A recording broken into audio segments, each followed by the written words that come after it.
Olá, boa noite para você, seja muito bem-vindo. Hoje é segunda-feira, pós-feriadão aí, feriadão, né? Muita gente trabalhou, muita gente descansou. Quem tem empresa acabou se dedicando um pouquinho mais, né? Mais importante é que a gente está aqui hoje.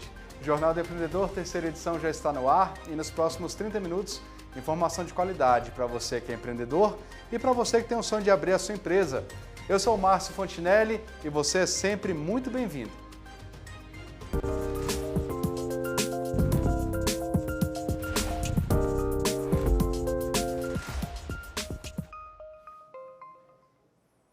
Acordo entre MIDIC e Banco Interamericano de Desenvolvimento deve beneficiar micro e pequenas empresas exportadoras.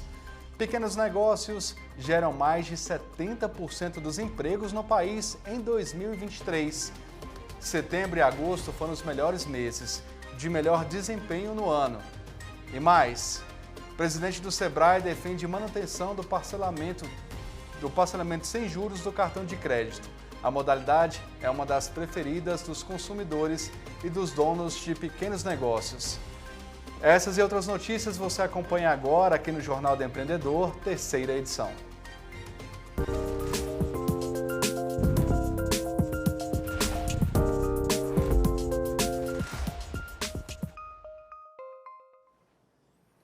E a gente começa o jornal de hoje falando que pequenos negócios respondem por 71% dos empregos criados no Brasil.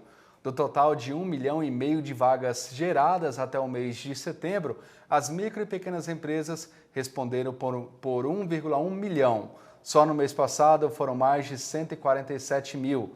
O setor que mais contribuiu para a criação de postos de trabalho foi o de serviços. Por atividade, o destaque foi para a construção de edifícios e restaurantes e outros estabelecimentos de serviços de alimentação e bebida.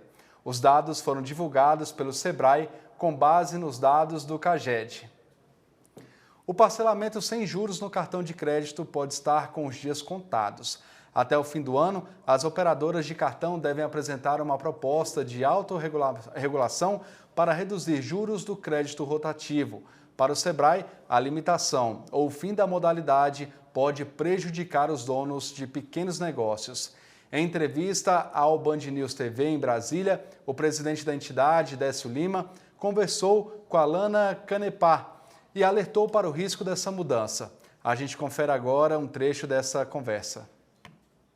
Quase 80% dos consumidores no Brasil recorrem ao parcelamento sem juros pelo cartão de crédito e acabar com esse recurso pode ser um risco muito grande para as pequenas empresas do Brasil que geram muitos empregos. Para falar sobre esse assunto, a gente conversa agora com o presidente do Sebrae, Décio Lima, e também sobre a importância desse parcelamento para a população, né? Muita gente deixa, presidente, para fazer compras de valores maiores, recorrendo ao parcelamento sem juros no cartão de crédito. É muito importante para as empresas? Olha, Lana, com certeza não há como se imaginar o setor que representamos, que são os micros e os pequenos negócios, sobreviverem sem a utilização do cartão de crédito na modalidade do parcelamento sem juros. Além disso, isso é um processo cultural do nosso povo. O nosso povo tem o hábito de parcelar as suas compras e, ao mesmo tempo, os micros e pequenos empreendedores se utilizam do próprio parcelamento do cartão para manterem os seus negócios, manterem os seus estoques e produzirem essa grande riqueza da economia brasileira, que são os micros e os pequenos empreendedores. O diagnóstico que nós temos da economia mundial coloca o Brasil muito aquém de ser um país que possa imaginar o crescimento econômico com base na possibilidade, principalmente, de créditos, justamente por conta dos aspectos das cargas altas de juros que são incompreensíveis. Então, eu penso que uma conquista como essa do parcelamento sem juros no cartão de crédito é andar para trás ainda mais daquilo que nós precisamos enfrentar daqui para frente para permitir que o Brasil acompanhe principalmente esse momento extraordinário da nossa economia. que o FMI previa um crescimento do nosso PIB em dezembro para 0,9, se não me engano, e que hoje o nosso crescimento já alcança 3 vezes mais do ponto de vista econômico. Já estamos em patamares de 1.600.000 novos empregos alcançados, a sua grande maioria dos micros e pequenos empreendedores, ou seja, nós estamos tendo uma expectativa muito otimista com a economia, mas falta justamente o crédito, que é inclusive o grande desafio que nós estamos trabalhando aqui no Sebrae, para construirmos um fundo garantidor junto com o BNDES e pretendemos oferecer para os micros e pequenos empreendedores a maior oferta de crédito da história do Sebrae para o próximo período, justamente para que nós possamos alavancar e manter os pequenos negócios. O Desenrola já ajudou muita gente a sair de um cenário de endividamento e está com o nome limpo para, inclusive, investir mais, né? Porque a inadimplência é muito diferente do investimento que se faz e que é necessário de ter o crédito, ter o nome limpo para pegar mais crédito. Então, vai ter um Desenrola especificamente para as micro e pequenas? Estamos trabalhando com muita intensidade junto com os órgãos do governo, com as entidades, para que a gente possa atender um público de 6,5 milhões hoje de micros e pequenos empreendedores que precisam urgentemente ter uma possibilidade de resolver o seu passado com relação ao crédito. E é evidente que essa base, que são os micros e pequenos empreendedores, reúne nesse momento uma grande expectativa de aumentarem os seus negócios e não terem dificuldades de realizá-los, como a grande maioria, infelizmente, passou recentemente esses problemas aqui no nosso país, dos quais nós temos essa conta dura de 6,5 milhões de micro e pequenos empreendedores que não conseguem obter crédito porque estão endividados. Bom, então a expectativa é de um Desenrola especificamente para as micro e pequenas empresas já para o começo do ano que vem, janeiro. Essa é a expectativa, né?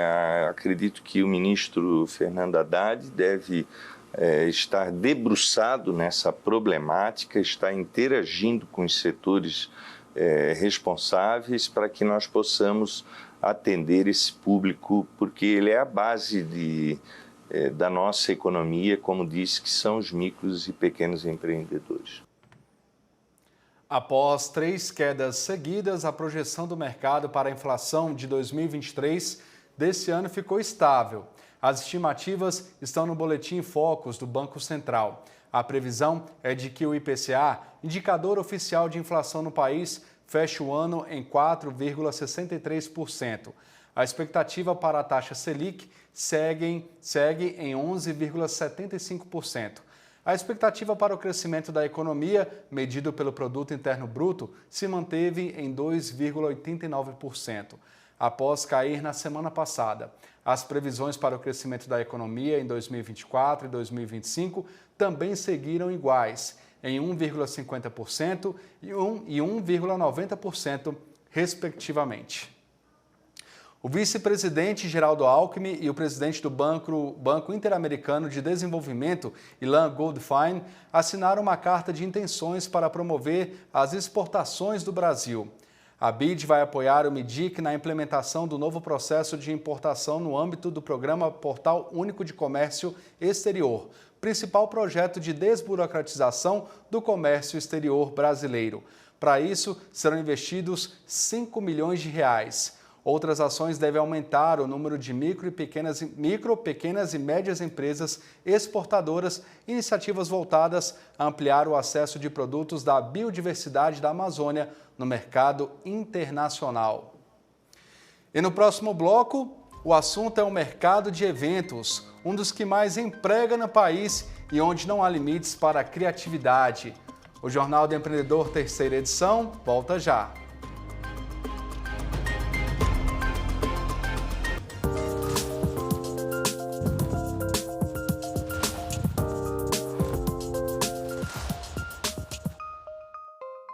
O Jornal do Empreendedor, terceira edição, já está de volta, de Brasília para todo o Brasil. O mercado de festas tem espaço para muita criatividade. Isso porque não há limites para a imaginação na hora de celebrar. Segundo a ABRAP, Associação Brasileira dos Promotores de Eventos, a contratação no setor subiu 42% neste ano. E a gente vai conhecer agora uma empresa especializada em convites de casamento e principalmente em entregar um momento inesquecível para o cliente. Seja muito bem-vinda, Elizabeth Lages, que é proprietária da Cartopel. Cartopel, nome diferente, convites, né, Elizabeth? Boa noite para você, seja bem-vinda. Boa noite, Márcio. Obrigada pelo convite. Elizabeth, como é que surgiu a ideia dessa empresa? Quando é que você viu que poderia surgir um bom negócio a partir disso? Ô, Márcio, eu estou à frente da Cartopel há 28 anos. A Cartopel foi fundada pela minha mãe. Minha mãe foi pioneira em representações comerciais. Então, ela foi representante de uma indústria gráfica de São Paulo, a Relevo Araújo, no tempo que aqui em Belo Horizonte não tinha praticamente ninguém no mercado. Eu sou da época do catálogo, de anúncio no catálogo. E aí eu trabalhava em outra área completamente diferente, que era a área da saúde. Eu fiz comunicação, mas trabalhava em laboratório. E cansei da área de saúde e quis mexer com sonhos, que é uma área muito gostosa. E Elisa... aí, cartopel, e mudei tudo. Eu que introduzi o serviço de caligrafia no mercado, porque o cliente pegava o convite numa gráfica, levava para uma calígrafa subscritar. Eu falava, gente, a gente tem que melhorar isso. Como todo dia a gente procura avançar cada dia mais, né? Elizabeth, qual foi o maior desafio que você passou ao longo dessa história toda aí da Cartopel? O que foi mais difícil para você, já que você estava no lugar onde praticamente não existia concorrência, né? Não existia esse tipo de trabalho? Então, como é que foi desenvolver tudo isso? Desenvolver foi o boca a boca, né? Eu falo que até hoje continua sendo o melhor trabalho. É lógico que hoje, com a internet, com o Instagram e tudo, a gente é vista fora. Hoje mesmo eu fechei um pedido para os Estados Unidos, outro para Goiânia, mas o trabalho de formiguinha, do trabalho bem feito. E o mais difícil, para mim, ao meu ver, foi agora na pandemia. E quando você faz esse trabalho internacional, como é que é lidar com esse tipo de cliente? Porque no Brasil a gente tem uma certa cultura e em outro país outro tipo de cultura. Então, como é que você faz para conseguir alinhar isso? Muito tranquilo, é muito tranquilo. A pessoa passa, eu faço, eu peço para passar um brief, o que que ela está querendo, como que vai ser o casamento, se será numa igreja, numa fazenda ou numa praia, o estilo, se é uma cliente mais clássica, se é mais moderna, e aí a gente vai fazendo passo a passo. Então, você faz basicamente uma entrevista com essa cliente, você conversa, ou esse cliente, né? Você tenta entender quais são as necessidades que eles têm, né? Mas qual a necessidade, qual que é o sonho, que cada um tem o sonho. Então eu falo o seguinte, eu falo que honestidade é fundamental. Eu acho que não é favor que a gente faz para ninguém. Então hoje, citando um caso rapidinho, um cliente me ligou querendo fechar o pedido, ó, vou fechar com você, porque minha cunhada fez e tal. Eu falei, casamento para quantos convidados? Para 300 convidados, mas eu acho que eu vou precisar de mais convite. Eu falei, não, sua conta está errada. Você não manda convite para o número de convidados. Você tem que dar essa orientação para o cliente. Olha, 300 convidados, você vai usar no máximo uns 220 convites. E o convite é por casal, por família. E os convites de festa, aí sim, aí a gente tem que mandar uma quantidade maior. É mais do que a honestidade, né, Elizabeth? Também é a questão de você atender o cliente da forma correta e você transparecer isso para ele, que você está ali para ajudar. Porque é aquela ideia de ser um trabalho em conjunto, né? Então, quer dizer, às vezes a A pessoa gente, compra mais e não tem necessidade, né? a gente tem que ser transparente, né? Porque eu sempre falo, a vida é relacionamento. seja físico, seja virtual. E eu falo, você tem que entregar, você não está fazendo, eu não faço favor para o cliente, eu tenho que fazer o meu melhor. E eu falo com a minha equipe, ninguém aqui está fazendo favor para ninguém, é uma troca. E mais do que nunca, pós-pandemia, eu acho que todo mundo sentiu isso, né? Acima de tudo. Elizabeth, agora eu queria ver com você a sua questão empresarial. Como é que você organiza a sua empresa, principalmente a questão de logística e também a qualidade dos materiais? Como é que você trabalha com isso? Quem são seus fornecedores? Eu trabalho com material de primeira linha. Normalmente, os papéis de primeira linha são importados, que eu compro em São Paulo, vem através da transportadora, tá? Então, chegam todos direitinho para mim, embalados. É um papel que a textura é melhor. Esse que está aparecendo aí, por exemplo, é uma textura melhor. Agora, o convite, ele é muito ainda, hoje em dia, usa-se muito o convite empastado, que é o convite que a gente pega o papel e duplica o peso dele. Então, ele fica bem pesado, o papel. Isso é feito manualmente, um a um. A gente trabalha com os melhores produtos, com cola Cascorés, por exemplo, que a gente pega uma parte do papel em branco, né, o papel virgem, coloca a cola, pega o convite impresso, coloca e manualmente vai fazendo um a um. E a logística para entrega normalmente é SEDEC, ou motoristas de táxi. Por exemplo, Valadares é uma cidade, Governador Valadares, que eu atendo muito. Governador Valadares e Congonha. E todos têm os taxistas que vêm e buscam.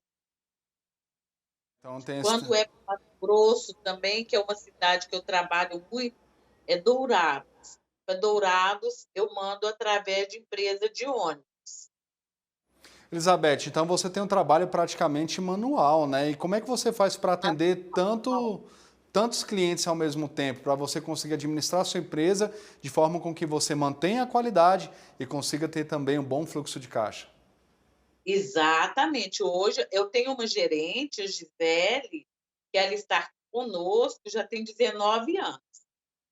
Então, assim, ela tem o olhar de águia, de olhar se tem um sujinho, se tem uma mancha, entendeu? E a gente olha tudo. Inclusive, que verifica cada documento, cada convite, para Cada... garantir o envio correto, né? Exatamente. Aí tem, por exemplo, esse convite aqui, ele é com papel importado, foi um convite que nós fizemos, foi um casamento bom, chique, com lacre de cera, com uma fita de seda, abrindo ele aqui para que você veja. O convite foi feito no papel artesanal, 100% artesanal de algodão. E é empastado, que a gente chama, né? Que é o convite mais espesso. É um convite fixo. Ele é o mais pedido, Elizabeth? Olha, o meu tipo de clientela gosta muito dele. Vou te falar que 70% é. Beth, muito obrigado pela sua participação aqui. Infelizmente, o nosso tempo é curtinho no jornal, mas parabéns pelo seu trabalho, parabéns pela forma como você desenvolve, como você trata os seus clientes. É a partir disso que a gente vê o seu sucesso. Então, obrigado pela sua participação. Boa noite, viu? Eu te agradeço. Uma boa noite. Obrigado, boa noite. A gente tem que ver que essa questão, né, de atender os clientes dessa forma transparente, dessa forma um pouco mais personalizada também, é o que é melhor, né? Vamos aqui na 1. Empreendedores juntos vão mais longe, a gente sabe disso, né? E a grande prova é o mercado de artesanato. Vamos conhecer agora o projeto Mãos Criativas, um espaço onde todo tipo de arte é bem-vinda. A reportagem é do André Lage. Brincando com Linhas, esse é o nome da editora de livros com histórias contadas de uma forma inovadora. As obras, com contos que fazem referência à cultura e às crenças populares, são bordadas à mão, desde a capa até o texto. Um trabalho que encanta crianças e adultos. A criatividade humana é uma coisa sem limites. E o livro que ela bordou traz uma história que a gente viaja nela, traz uma ilustração que é outra viagem, é outra história que a gente pode contar do jeito da gente, dependendo do estado de ânimo que a gente tem na ocasião. E mais ainda, é o reaproveitamento de material, linhas e tecidos simples que podem se transformar num grande prêmio da vida inteira. Esse trabalho é feito com muito capricho pela artesã Maria de Fátima. Ela comercializa esse tipo de obra de arte há mais de 18 anos. O ambiente lúdico vai muito além do lucro para a empreendedora. É um momento prazeroso, né? Você trabalhar, bordar, né? Porque a arte já te dá prazer, né? E te leva ao encanto, né? Você entra na história, né? Igual criança, né? Você vai lendo, vai bordando e lendo a história. Então você também acaba entrando na história do personagem. Para confeccionar um livro como esse, a artesã leva cerca de uma semana, bordando 8 horas por dia. Concentração e agilidade são a marca registrada. Um trabalho desafiador, principalmente quando se fala em precificação. Colocar o preço na peça, né, é um pouco desafiador, porque você não tem preço, né? Aí você coloca aí, muitas vezes o cliente fala que é caro, mas não é. Se for sentar e bordar uma peça dessa, eu acho que se você, a pessoa, o cliente fosse fazer, eu acho que ele não venderia pelo preço que a gente vende. A dedicação pela arte rendeu à artesã a carteira de mestre na área. Com o título, a Fátima passa os saberes dela com o objetivo de gerar renda para outras pessoas. Além disso, o bordado rendeu à empreendedora o primeiro lugar no concurso Prêmio Brasília de Artesanato, realizado pelo Sebrae DF. As obras selecionadas foram o livro João de Barro e a almofada Bumba Meu Boi. É um incentivo que o Sebrae dá, né, para que o artesão compre invista na matéria-prima, né? E é isso que eu vou fazer, né? Investir na matéria-prima. E a história dessa empreendedora de sucesso não para por aí. Há 7 anos, ela abriu essa loja, dentro do shopping, um espaço colaborativo, com obras de artes de vários artesãos. Peças que vão de vestuário em alta costura até itens de decoração. A Mônica é uma das artistas que empreendem no espaço Mãos Criativas. Ela vende roupas de tecidos naturais com acabamentos bordados à mão. Parceria que tem sido ótimo negócio. Essa loja colaborativa, ela nos dá a oportunidade de expor o nosso trabalho, né? E não só expor o nosso trabalho, mas nós temos liberdade para estar aqui, para trazer os nossos clientes. Então, assim, algo que em outros tempos eu não teria. Hoje eu posso chamar uma cliente para ser atendida aqui na loja, no shopping, nesse local. Então, verdadeiramente eu sou muito grata, porque sem esse espaço aqui, talvez a gente não chegaria onde a gente está buscando chegar, né? Eu acho extremamente importante, é uma grande oportunidade.